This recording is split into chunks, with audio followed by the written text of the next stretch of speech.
Assalamualaikum warahmatullahi wabarakatuh. Perkenalkan, nama saya Gani Ali Fauzi, mahasiswa Universitas Islam Bunga Bangsa Cirebon, program studi komunikasi penyiaran Islam semester 2. Pada video kali ini saya akan menjelaskan materi mata kuliah bahasa jurnalistik yang diampu oleh Bapak Muhammad Asqolani MIKOM. Pada materi kali ini saya akan membahas materi yakni bahasa jurnalistik. Nah, bahasa jurnalistik itu terbagi menjadi 3 poin. Poin yang pertama yakni pengertian bahasa jurnalistik, yang kedua fungsi bahasa jurnalistik, dan yang ketiga karakteristik bahasa jurnalistik. Apa itu bahasa jurnalistik? Bahasa jurnalistik atau yang sering disebut bahasa pers adalah ragam bahasa yang digunakan oleh wartawan, redaktur, atau pengelola media massa.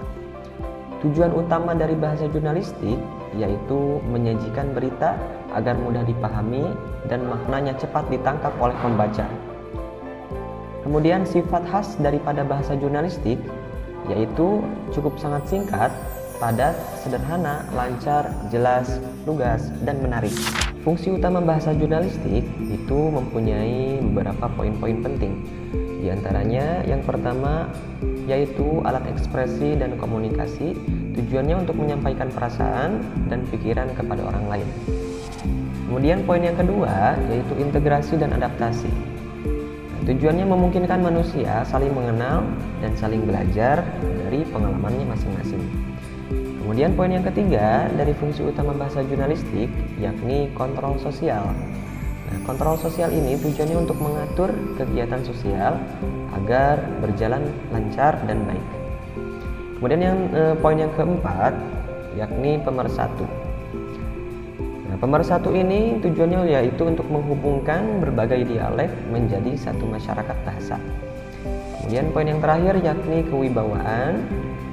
Nah, fungsi utama bahasa jurnalistik, poin yang terakhir yaitu kewibawaan, tujuannya untuk penggunaan bahasa yang baku itu memberikan identitas nasional. Yang ketiga adalah karakteristik utama. Poin yang pertama yakni sederhana. Nah, karakteristik utama ini memiliki 17 poin-poin penting. Poin yang pertama yaitu sederhana. Nah, mengutamakan kata-kata yang diketahui oleh masyarakat luas dan menghindari kata-kata rumit yang hanya dimengerti segelintir orang. Kemudian poin yang kedua, bahasanya itu lebih singkat, jadi langsung ke pokok masalah atau to the point, dan tidak bertele-tele karena ruang di media itu cukup terbatas. Nah, yang ketiga yakni padat. Setiap kalimat mengandung banyak informasi penting dan juga informasi yang sangat menarik. Nah, poin yang keempat yakni lugas. Nah, lugas di sini yakni tegas dan tidak bermakna ganda atau ambigu. Jadi menghindari penghalusan kata yang bisa membingungkan pembaca. Poin yang kelima yakni jelas. Nah, maksud jelas di sini yakni mudah ditangkap maksudnya dengan susunan kalimat yang benar. Di antaranya subjek, predikat, objek, dan keterangan. Kemudian poin yang keenam yakni jernih. Nah, maksud jernih ini yaitu jujur, tidak menyembunyikan prasangka negatif, dan tidak memiliki agenda tersembunyi selain fakta. Poin yang ketujuh yaitu menarik. Nah, maksud menarik di sini yaitu mampu membangkitkan minat dan perhatian pembaca agar tidak mengantuk atau berbeda dengan bahasa ilmiah yang kaku. Nah, kemudian yang kedelapan yakni demokratis. Demokratis itu tidak mengenal kasta ataupun pangkat. Jadi demokratis ini ke semua golongan ya, ke semua orang, termasuk presiden hingga ke pengemis. Ini tujuannya untuk diperlakukan sama dalam penggunaan kata. Misal, semuanya menggunakan kata makan, bukan bersantap. Kemudian yang poin ke-9 dari karakteristik utama yakni populis. Nah, populis di sini yakni menggunakan istilah yang akrab di telinga dan benak semua lapisan masyarakat. Poin yang ke-10 yakni logis. Maksud logis di sini yaitu harus masuk akal dan sesuai dengan nalar. Contoh tidak logis, korban tewas melapor ke polisi, jenazah tidak mungkin melapor. Maksudnya gitu ya. Jadi bahasanya itu harus logis. Kemudian karakteristik utama poin yang ke-11 yaitu gramatikal. Gramatikal yakni wajib mengikuti tata bahasa baku dan ejaan yang resmi. Kemudian poin yang ke-12 yakni hindari kata tutur. Jangan menggunakan bahasa percakapan sehari-hari yang informal seperti bilang, bikin, atau kayaknya.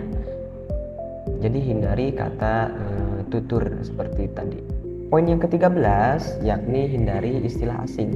Maksudnya penggunaan bahasa asing yang berlebihan itu bisa saja dapat membingungkan si pembaca. Jadi hindari istilah bahasa-bahasa asing. Kemudian yang ke-14 yakni pilihan kata diksi yang tepat. Maksudnya memilih kata yang paling akurat untuk mencapai efek optimal kepada khalayak ramai. Poin yang ke-15 yakni kalimat aktif. Maksudnya lebih mudah dipahami daripada kalimat pasif. Contoh, Presiden mengatakan. Nah, lebih baik daripada dikatakan oleh Presiden. Poin yang ke-16 yakni hindari istilah teknis.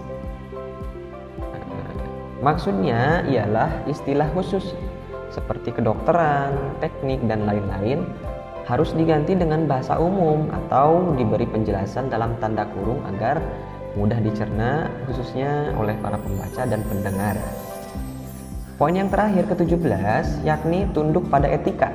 Jadi tidak boleh menggunakan kata vulgar, porno, sumpah serapah, atau makian yang melanggar norma sosial dan agama.